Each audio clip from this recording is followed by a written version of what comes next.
Hello and good afternoon. Welcome to this post-monetary policy press conference, third in this financial year 2025-26. I welcome Governor Shri Sanjay Malhotra, Deputy Governor Shri M. Rajeshwar Rao, Shri T. Ravi Shankar, Shri Swaminathan J. and Dr. Poonam Gupta. I also welcome Executive Directors Dr. Rajiv Ranjan and Dr. Ajit Joshi, as also our other colleagues from Reserve Bank. Before we begin, a few housekeeping announcements. I'll request media friends here present here to switch off their mobiles or keep them on silent. Further, please restrict to one question per person. It is very important so that everybody gets a chance to ask. While asking the question, you please switch on the mic in front of you so that others who are logged on to this or listening to this streaming, they are able to hear. And once you are done, please switch it off. And sir, there are 23 participants from media today. And with your permission, I'll start taking the names. Yes, please. So I'll request Ms. Lata to ask her question. Thank you very much for the opportunity, Governor. You have given the growth forecast at 6.5, retained it, and given the forward forecast at 6.6. How much of the tariff impact have you factored in? Is there a lack of clarity on tariffs and therefore nothing is factored? And hence, if the tariffs stay or even increase, is there a likelihood that you will be lowering it? I'm asking you particularly because that phrase, very limited space for monetary easing, is absent in the entire speech. So if you lower, will that phrase reappear? Or will that phrase have no chance of appearing because the year ahead inflation is 4.9? Yeah, so first of all, on growth, you are very well aware that we had already reduced our forecast, which was earlier 6.7% to 6.5%. So some of the global uncertainties have already been factored in the revised growth forecast. However, there is still a lot of uncertainty, as was also mentioned in my statement, and it's really very difficult to predict as to what the impact will be. Going forward, as we have mentioned, we will maintain a very, very close vigil on the incoming data and take a call. As of now, we do not have sufficient data to revise our GDP forecasts. As to your question on the on the absence of the word or the phrase very limited space, that was in the context when we moved from accommodative to neutral. We are continuing in neutral, and so that's why you don't find a mention of that in this statement. Is it because it is 4.9%? That's why you're saying? Why is that phrase absent? Is it because of high inflation? Or is it because we don't know enough about growth? See, we will continue to monitor our macroeconomic conditions on a policy-to-policy basis, and accordingly take a call. So it's all, very, very uncertain. We already did 100 basis point rate cut. The other thing is that monetary policy transmission is still happening. So we will continue.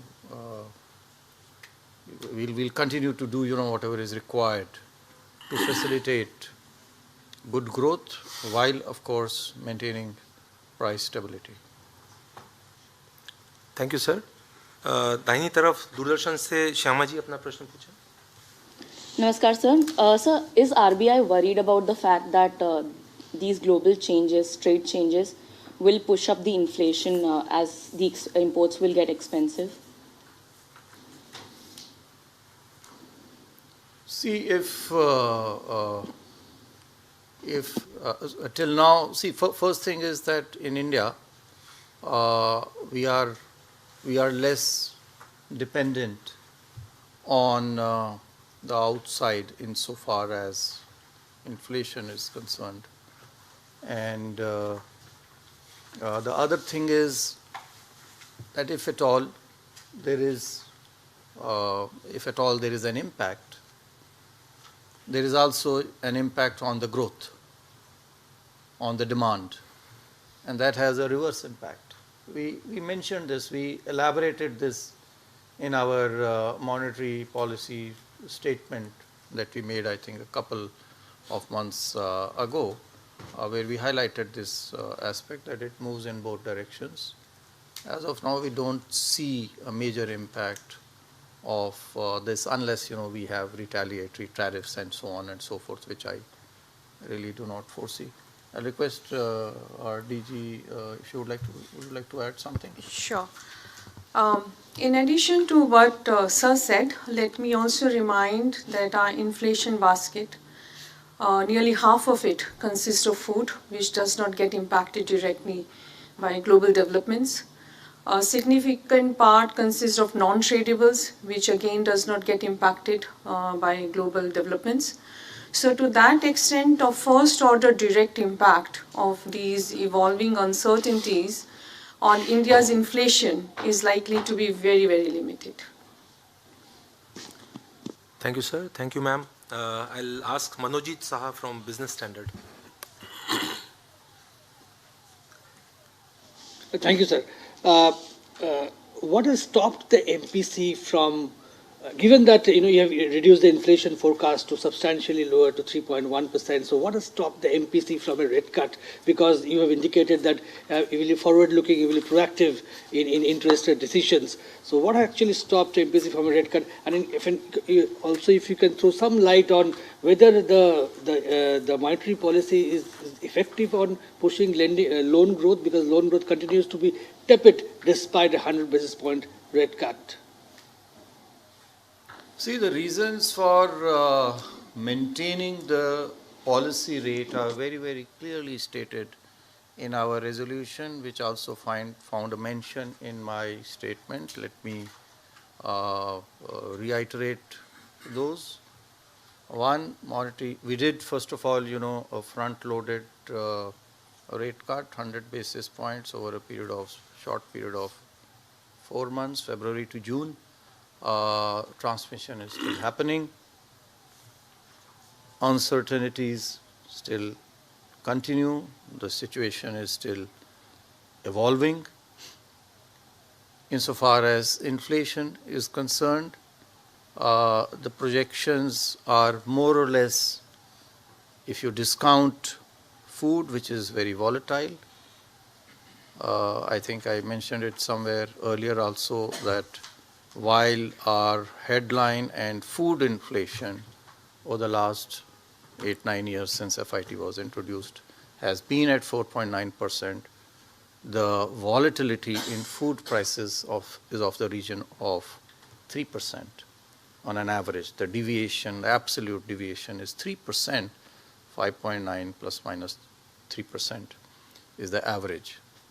Whereas that in core is much less, about 1.1% in absolute terms. So the changes that have happened are primarily because of food and not core inflation. Core inflation, in fact, has only gone up slightly from the previous months. So these are the reasons that we have continued to maintain the policy rate. We will keep watching incoming data and evolving outlook of our macroeconomic conditions, and the MPC will accordingly take a view on a policy meeting to meeting, from meeting to meeting. Insofar as the impact of rates is concerned, I have given figures in the statement. It's about 71 basis points on the credit side. On the credit side, bank credit rates till June, within a period of 4 months. 71 basis points, of which about 55 basis points is because of the change in the rate and not because of the change in the mix of the credit loans. So that has happened. And obviously that will certainly, help not only growth in credit, but also it will impact the real economy. As you are all aware, it happens with a lag. This time, while the rates have, of course, come down significantly faster, the impact on the real economy will also start to happen. So there is no reason to believe that this will not have a growth-inducing impact.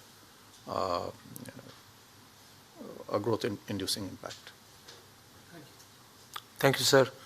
Next, we'll have Mr. Mayur Shetty from Times of India. Thank you, sir. You explained the credit, the slowdown in credit demand. You said that there is some shift to other other financial instruments, but the sectoral figures show that even housing, which typically goes up when rates go down, has slowed down. What do you think is the reason for this? I think it's important to, first of all, whenever one is looking, it's important to look at data in a,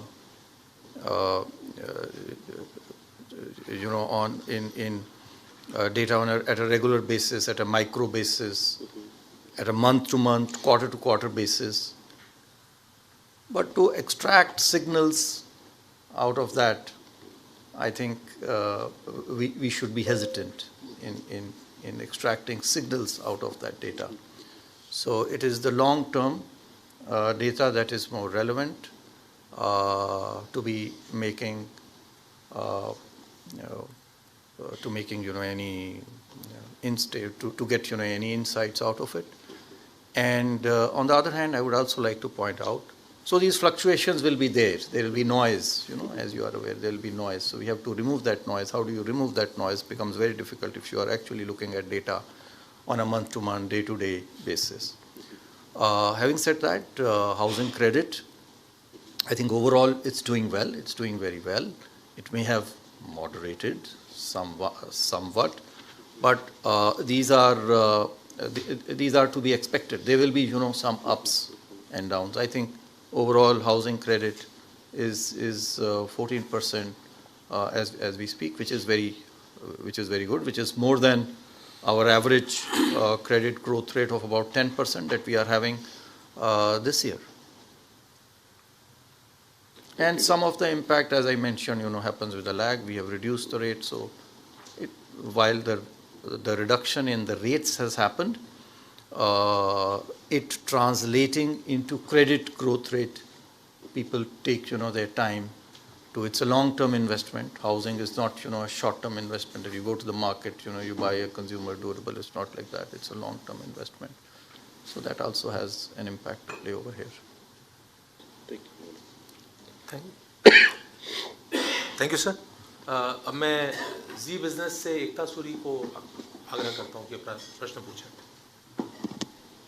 good afternoon sir. सबसे पहले बधाई sir, प्रधानमंत्री मोदी ने, PM Modi ने RBI को धन्यवाद किया है कि आपने ग्राम पंचायतों में फाइनेंशियल इंक्लूजन के लिए कैंप लगाए हैं सर, उसके लिए कंग्रेचुलेशन. सर मेरा सवाल ये होने वाला है कि इस बार अगर हम बैंक्स के रिजल्ट्स देखें तो इसमें हमें एनपीए बढ़ता हुआ दिख रहा है, और अगर हम एमएफआई सेगमेंट की बात करें तो वो पिछली बार भी आपने कंसर्न रेज किया था कि उसमें एनपीए बढ़ रहे हैं. उसको लेकर क्या हम किसी तरह की रूल्स नियम सख्त होते हुए देख सकते हैं, खास करके तब जब जो एनबीएफसीज हैं प्रायोरिटी सेक्टर में ये पैसा उठाती हैं, लेकिन मनी लेंडर के जैसे रेट्स बढ़ चुके हैं इनके, तो उसको कर्ब करने के लिए क्या हम रूल्स सख्त होते हुए देख सकते हैं. और दूसरा ये सर कि अगर म्यूल हंटर की बात करें तो बहुत से बैंक्स ने इम्प्लीमेंट कर दिया है, तो अब आम लोगों का पैसा कितना जल्दी वापस आ सकता है, फ्रॉड से गया हुआ पैसा, और कितना सुरक्षित है अब पैसा उनका. आपने एक तो कई सारे प्रश्न एक साथ पूछ लिए हैं. तो सबसे पहले आपको जो है धन्यवाद. आपने जो बधाई दी है फाइनेंशियल इंक्लूजन के लिए, वो हमारे लिए बहुत सबसे ज़्यादा अहम है, महत्वपूर्ण है, और इसका जिक्र हमने अपने मॉनेटरी पॉलिसी स्टेटमेंट में भी किया है। तो हम चाहेंगे आप सबके माध्यम से कि ये जो हमारा प्रयास है उस प्रयास को आप सभी अपने श्रोताओं और अपने व्यूअर्स तक आप पहुंचाएं और इसको आप पब्लिसाइज करें ताकि लोग जो है इसका अधिक से अधिक लाभ उठा सकें। जो आपने बात कही कि कुछ एनपीए बढ़े हैं, मेरी ऐसी जानकारी नहीं है। कुल मिलाकर के जैसा कि मैंने अपने वक्तव्य में आज जो हमारा मॉनेटरी पॉलिसी का वक्तव्य था उसमें भी मैंने निवेदन किया कि कुल मिलाकर जो हमारे नेट एनपीए हैं, जो हमारे ग्रॉस एनपीए हैं, पूरे बैंकिंग क्षेत्र को जब हम देखते हैं 2.2% ग्रॉस, 0.5 से लेकर के 0.6% तक नेट एनपीए है, तो वो काफ़ी संतोषजनक है और उसमें वृद्धि नहीं हुई है। ये संभव है कि कुछ एक क्षेत्रों में, जैसा कि आपने बताया एमएफआई में, अनसिक्योर्ड लोन्स में, वहाँ पे निश्चित रूप से कुछ एनपीए बीच में बढ़े थे, जिसकी वजह से हमने क्रेडिट जो वेट्स हैं उनके ऊपर में बढ़ाए थे। और उसके बाद में हमने ये भी देखा कि जो एक बहुत अधिक दर से वृद्धि हो रही थी क्रेडिट की, ऋणों की इन क्षेत्रों में, एमएफआई और अनसिक्योर्ड पर्सनल लोन्स में, उसमें उसके बाद में कमी भी आई है। तो कुल मिलाकर के लेकिन इसमें कोई चिंता की हमारे लिए कोई विषय नहीं है और हमारा ये बिल्कुल हर समय ये प्रयास रहता है कि स्पेशली जो जैसा हमने कहा bottom of pyramid micro finance जो लोग ले रहे हैं, छोटे छोटे 10,000, 20,000, 50,000 रुपये तक के जो लोन ले रहे हैं, और वो हमारे पूरे जो स्टेक होल्डर्स हैं उसमें एक बहुत अहम और महत्वपूर्ण अंग है। लगभग 8 करोड़ लोग एमएफआईज, हालांकि अमाउंट संख्या में केवल 3 लाख और 75,000 करोड़, लगभग 4 लाख करोड़ रुपए के करीब ऋण हमने उनको दिया है। कुल मिलाकर 180 लाख करोड़ में से वो प्रतिशत में 2% ही लगता है, लेकिन लगभग 8 करोड़ लोग हैं, जो कि हमारे जो टोटल लोन अकाउंट्स हैं, या लोन अकाउंट्स 8 करोड़ हैं, व्यक्ति हो सकता है कम हो क्योंकि एक व्यक्ति कई बार जो है 2-2 लोन भी ले लेता है। तो ये हमारे लिए एक बहुत महत्वपूर्ण और बहुत इम्पॉर्टेंट श्रेणी है और इसके लिए जो भी हमारे को करना है ताकि और इनका फाइनेंशियल इंक्लूजन हो, जैसे कैंप्स भी हम लगा रहे हैं, वो उसके ऊपर में हम कार्य करते रहेंगे। तीसरा आपका प्रश्न है म्यूल हंटर। म्यूल हंटर से निश्चित रूप से सबसे पहले मैं ये कहना चाहूँगा कि पिछले वर्ष जो हमने देखा जो फाइनेंशियल फ्रॉड्स हुए हैं, वो अगर आप कुल अमाउंट में देखते हैं तो उसमें लगभग जितने हमारे वर्ष 23-24 में हुए थे उतने ही हुए हैं, कोई अधिक बहुत ज़्यादा वृद्धि नहीं हुई है। तो जब आप प्रति ट्रांजैक्शन अगर उसको देखेंगे तो उसमें कमी आई है, तो ये एक हमारे लिए संतोष का विषय है। दूसरा, म्यूल हंटर का हमारा जो कार्यक्रम है वो काफ़ी आगे बढ़ रहा है। 15 बैंक्स इसके अंदर हमारे लिए सम्मिलित हो गए हैं और निश्चित रूप से इससे भी इस दिशा में हमारे को लाभ मिलेगा। बहुत धन्यवाद sir. Now will ask Vishwanath Nair from NDTV Profit to ask his question. Thank you, very sir. Governor, the conversation or the uncertainty, so-called uncertainty after the tariff policy measures that have been announced from the US, they're still continuing. The president there consistently makes statements about specific tariffs to India. A lot of economists have pointed out that monetary policy may not be the appropriate tool to support Indian businesses in such a scenario. Is there anything that the RBI can do or is prepared to do on top of, say, cutting rates? On top of what are you hinting? See, we have taken a number of measures to support growth. It's not only on the monetary policy, liquidity side, even on the prudential regulation side, we have taken measures. Even on the FEMA side, I think we have taken, we have a draft now which will be put up, so as to ease doing businesses, to ease doing international trade, and we will continue to do whatever is required to be done In such a scenario, of course, trade negotiations are still continuing. We are hopeful that we will have, an amicable solution. Thank you, sir. Next, we have Hamsini from Money Control. Hi. Hi. Governor, when we speak to banks, one of the largest fears that they have is with respect to growth. And they're also seeing a large part of their deposits moving out into equity and equity-related products, or rather, corporatization of deposits, as bankers call it, is a trend that they're increasingly seeing. In this context, how much room do you further envisage for transmission of rates? Because we've already seen a healthy transmission as far as lending is concerned. Numbers are in the ballpark of 71 on the lending side, and on deposits it's 87. We've had 100 bips cut from February. Do you see further room for rates happening for banks? Considering that their balance sheets will also remain healthy, should they transmit more money, or should we look out for a longer pause in rate actions, sir? Which of the two is more likely to play out? No, see, that is for the monitor. I think I answered your question earlier. We will continue to look at the incoming data, and the Monetary Policy Committee meets every 2 months. We will consider all possible scenarios.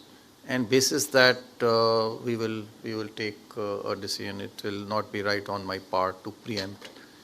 Not only preempt, I mean, I really do not have, as of now, any answers. We will see whatever was to be done today has been done.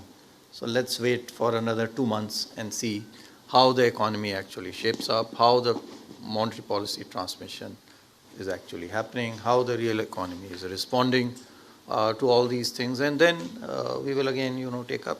As we have mentioned, we will not be found wanting in whatever is required to provide the right balance of price stability and economic growth for the development of our country. Thank you. Thank you, sir. Now I'll ask Mr. Ashish Agashe from PTI. Thank you so much, sir. Sir, with your statement today, and especially by making the point that food inflation is very volatile, are you probably, and your projections also, so are you sort of probably preparing for a longer pause on the rates front from here on, sir? Same question asked, in a different way, so I don't have anything more to add. Sorry. Thank you, sir. Next, we'll have Mr. Anup Roy from Bloomberg. Sir, if India has to stop buying Russian oil or has to revert back to that 1% of the total oil purchase that we had with Russia, what could be the impact on inflation? Has the RBI done any study, or do you have any assessment on that, preliminary assessment? See, how the inflation will pan out, I think some of it the DG also mentioned. Of course, crude is an important element in determining our inflation, but at the same time, let's keep, two things in mind. It's not only Russian oil. Oil earlier, and it's not only Russian oil that we are taking oil from many other countries. The mix, if the mix changes, what is its impact on prices? What is the global commodity prices of crude? It will depend on all that. And the other thing it will depend on is how much of its impact, downwards or upwards, is actually, taken by the government in the form of excise duties and other tariffs. So we don't see any major impact as of now because of this on inflation, because I think the government over there will take an appropriate decision on the fiscal side in case there is any shock over there. Thank you, sir. Anurag Shah from ET Now, Swadesh. नमस्ते sir. Sir, जिस तरह से आपने आज अपनी policy में 3 consumer centric ऐलान किए और उन 3 कंज्यूमर सेंट्रिक ऐलान के अंदर से जो करोड़ों जनधन खाते हैं उनकी KYC की जाएगी और उनको इंश्योरेंस के प्रोडक्ट और पेंशन के प्रोडक्ट भी ऑफर किए जाएंगे। तो सर इसमें मैं आपसे समझना चाहता था, क्या जो एक म्यूल अकाउंट है एक बहुत बड़ी समस्या बन गई, जिसपे पर ट्रांजैक्शन में तो आपने बताया कमी आई है, लेकिन अभी एक और यूपी पुलिस के द्वारा एक बहुत बड़ा मामला पर्दाफाश किया गया है, पिछले महीने भी किया गया था बहुत बड़े पैमाने पे, कि जो अकाउंट्स है कई सारी बड़ी बैंकें भी है जो मृत लोग कुछ महीने पहले डेथ हो चुकी है, लेकिन बड़ी बैंकों के द्वारा भी उनके केवाईसी किए जा रहे हैं, उनकी अकाउंट ओपन किए जा रहे हैं, ट्रांजैक्शन हो रहे हैं, और ये बड़े पैमाने पे चल रहा है। तो उसको देखते हुए भी सर ये री केवाईसी जो है बड़े पैमाने पे की जाएगी। और सर एक आपने उसी संदर्भ में जो कहा कि नीड एनालिसिस बहुत ज़रूरी है बैंकों के जरिए जो प्रोडक्ट बेचे जाते हैं, तो सर नीड एनालिसिस को लेकर क्या कोई फ्रेमवर्क लाया जाएगा और किस तरह से नीड एनालिसिस होगा? आपने निश्चित रूप से बहुत महत्वपूर्ण अहम सवाल आपने उठाए हैं, और इसके लिए हर समय जो रिज़र्व बैंक है, बैंक्स है, वो जागरूक हो रहे हैं। चाहे वो म्यूल अकाउंट के बारे में आपने कहा, रिकवायसी के बारे में आपने कहा, और आपने मिस सेलिंग के बारे में आपने कहा, तो इसके लिए कई सारे कदम हमने उठाए हैं। म्यूल अकाउंट का एक प्रोजेक्ट हम ऑलरेडी चला रहे हैं, वो शीघ्र ही हम उसको लागू करेंगे, उससे इसमें मदद मिलेगी जैसा कि मैंने पूर्व में बताया। और मिस सेलिंग के लिए भी हम समय समय के ऊपर में हमने अपने बैंक्स को, रेगुलेटेड एंटिटीज़ को सावधान किया है। मेरा और इसमें और निश्चित रूप से इसमें सुधार की गुंजाइश है। मैं ये नहीं कहूँगा कि सुधार की गुंजाइश नहीं है, लेकिन काफ़ी सुधार पहले से इसके ऊपर में हुआ है, और हम और आगे भी इसमें और अधिक कदम लेकर के इसमें और सुधार करने का प्रयास करेंगे। सर क्रेडिट लिंक इंश्योरेंस से अगर दुनिया भर में हम देखें तो रेगुलेटर है, वहाँ पे क्रेडिट लिंक इंश्योरेंस कहीं पर भी नहीं है, केवल भारत के अंदर ही क्रेडिट लिंक इंश्योरेंस को ज़्यादा प्रोत्साहन दिया जाता है। नहीं, मेरे हिसाब से ऐसा नहीं है कि केवल भारत में ही। आप शायद ये कह रहे हैं कि बैंक एश्योरेंस, आपका शायद कहना कि ये bank assurance, banks insurance products भी बेचें केवल भारत में है, ये ऐसा सही नहीं है। कई अन्य देश हैं जहाँ पे बैंक्स इंश्योरेंस प्रोडक्ट्स बेच रहे हैं, अन्य प्रोडक्ट्स भी बेच रहे हैं।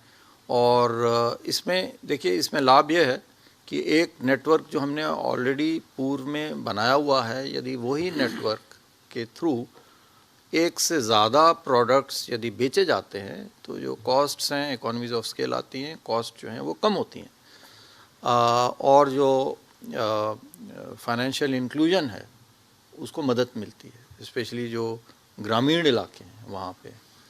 तो उसी को ध्यान में रखते हुए हमने ये यहाँ पे अलाउ किया, और ऐसे बहुत सारे अन्य देश हैं जहाँ पे इसको अलाउ, जिसमें जहाँ पे ये चालू है, जहाँ पे ये अलाउड है। हमारा प्रयास यही रहना चाहिए कि मिस सेलिंग न हो, नीड एनालिसिस हो जैसा कि आपने कहा, और इसका सही प्रयोग सही लोगों को ये प्रोडक्ट्स बेचे जाएं। तो हमारा ध्यान उस तरफ रहना चाहिए, न ये कि हम इसको टोटली बैन कर दें या बंद कर दें। Thank you, sir. Next will be Sangeeta Mehta from Economic Times. Thank you, sir. Sir, you've spoken about transmission on the deposit side, almost 87 basis point, and it's still unfolding. What I wanted to understand from you is that deposits in financial savings has also is likely to fall if interest rates come down. Share of deposits. So in that sense, do you, there is also the perception that people would move to a riskier assets, savings would move to high yielding assets like mutual. So are you seeing this affecting, impacting banks' deposit growth and also banks' ability to fund corporates? So let me take your second question first. The ability of the banks to fund corporates, I don't think that is getting in any way impeded because of this. The banks have sufficient funds in order to meet the needs of the economy, be it corporates, be it households, be it the government sector. So that is certainly not impeded. Yes, to your first question as to whether there is a shift, there is certainly a shift from banking to equity, from debt to equity. I think that is, on the whole, it's a healthy trend for any economy. As it grows, there should be a good mix, and I think we are moving towards that. We should not be unduly concerned about that. Thank you, sir. Next, I'll have Aryan from Informis Media. Sir, thank you so much for the question. First, just a clarification, do the FY27 CPI estimates take into account any changes in the weightage of the CPI basket, which is expected in February next year? No. Okay. So then coming to the question, inflation projections seem to show that the current food inflation trajectory will not last, in the sense that core inflation will overpower it in the coming quarters. Can the continued good monsoon and supply side measures not keep CPI nearer the target of around 4% in the next year as well? See, we have given our projections, but when we give this projection, there are risks, on both sides. Okay. So, can it not be downwards? Of course, it can be downwards, it can be upwards. And that's the short answer to your question. These are projections, these are very difficult things to do. We had projected earlier, and not only we, some of the professional forecasters too, you are aware, we had all projected a 3.7, we had projected 3.7, they had in fact projected a 3.8% average growth rate, inflation rate for this year, and we have all been surprised this time. So these are projections, these are difficult things to do. I would certainly not venture to say that it cannot be lower than this. So just to follow up on this, would you then give greater primacy to core CPI going ahead, considering the minutes of the last meeting also mentioned it, and you have also mentioned it in your statement? Both are important. Core as well as headline, both are important. What weightage is to be given at what point of time, and the outlook, again, that is something which the MPC looks at it from meeting to meeting. And I did say, and we are on record to say this, that there is higher volatility in food prices, they can be transient, and so you have to see these things and sometimes, look through if you feel that some of the inflation is because of transient reasons. Thank you, sir. Next, I'll have Swati Bhatt from Reuters. Thank you, sir. So just sticking to the trade talks, it seems like on the face of it, the diplomatic relations between India and the US have also soured to some extent. You would be more privy to what's happening there. But I just wanted to understand, would it impact the foreign portfolio inflows and foreign investments into India because of the way things stand? And subsequently, what would the impact on the rupee be? Are you concerned and looking at it internally at RBI? Thank you. See, foreign flows, inflows, outflows depend on so many things, both, current account and capital account, very early actually to say, but as I mentioned earlier, we are quite confident that our reserves are, we are having 11 months of merchandise imports reserves, and so we are very confident of meeting whatever needs are there from the external sector. Thank you, sir. Next, we'll have Mr. Ankur from ET now. Thank you, Puneetji, for giving a chance. Good afternoon, Governor. You have kept intact the projections for FY26 at 6.5% as far as GDP is concerned. In your statement, point number 10, you have mentioned that growth remains robust in line with your projections, but below your aspirations. What is the aspiration you would want to have first? And another thing, last time when we had interactions, you did give assurance on one particular banking name, and whereby now the MD and CEO is also appointed. I want to understand from you, now any kind of remedial action is still remaining from the bank side, because on SEBI front, yes, final order is still remaining, but is RBI also looking into it and the responses which has been given or the action which has been taken by the bank is sufficient?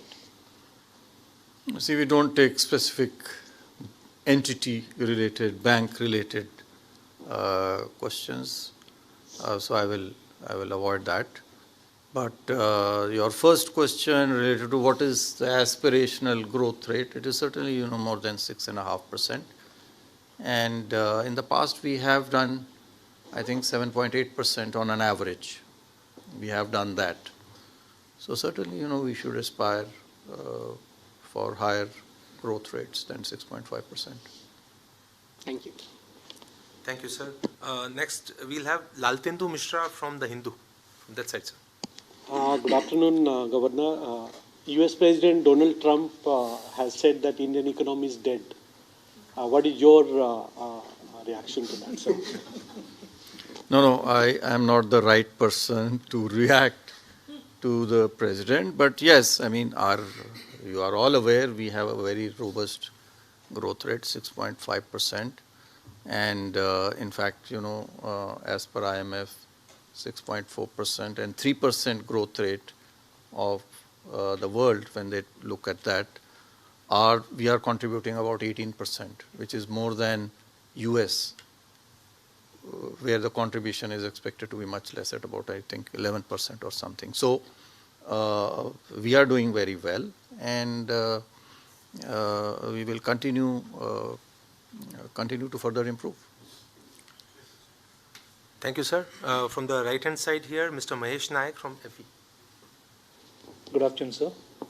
Thank you for the opportunity. Just wanted to know, is today India ready to bite the bullet on capital convertibility, full capital convertibility? I would want your view on that, because having a very strong economy, do you think we can forego a temporary pain and look into fully capital convertible? There is no proposal for any changes as of now. Thank you, sir. Ms. Gopika from the Mint. Good afternoon, Governor. This was regarding the currency depreciation we've seen over the last 1 month. The dollar rupee has risen by around 2.8%. Is that limiting RBI's ability to cut rates? And secondly, taking Ankur's question forward, in similar circumstance, we've seen RBI suspending the board, taking over, appointing RBI nominee directors on the boards of such banks where there is a fraud or instances of fraud which have happened. Is RBI planning to take any action against the promoter or the board in this particular case, considering RBI has also allowed the promoter to increase the stake and also appoint 2 nominee directors on the board?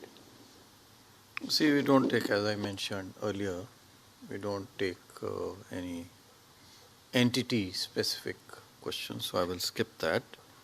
Rupee depreciation, again, there will be some volatility. We are living in very uncertain times, as you are aware. And so some of the volatility is expected. The volatility is there not only in our currency, but even in currencies of other countries, including the US. The US currency has seen appreciation and then depreciation, both side movement of about 10%. So in that context, our movement is much less.